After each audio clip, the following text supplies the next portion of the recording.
কিছু খাইছেন না আপনারা? তো আমাদের মেয়ে কি করতেন, কি কাজ করতেন? না ভাইয়া, আপনারা আগে সবকিছু ঠিকঠাক খান ইনশাআল্লাহ।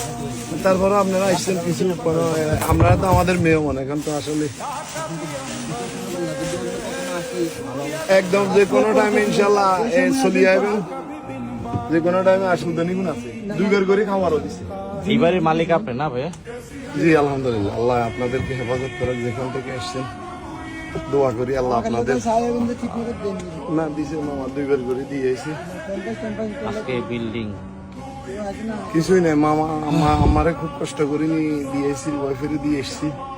আল্লাহ আপনাদের, আপনারা ঢাকা থেকে আসছেন, আপনাদের আপনার মা কি হয়েছে? আমার নাম মিরহনজি। আমার আম্মা অসুস্থ খুব, আর ভয় পাই গেছে, এগুলা দেখি খুব ভয় পাই গেছে। বাসার মালামাল সবকিছু মালামাল তো যেভাবে মালামাল তো যেভাবে আছে এইভাবে সরাই, নিজে পাইছিলেন না মালামাল, এখানে শুধু কাপড় চোপড় আর একটু ওষুধ।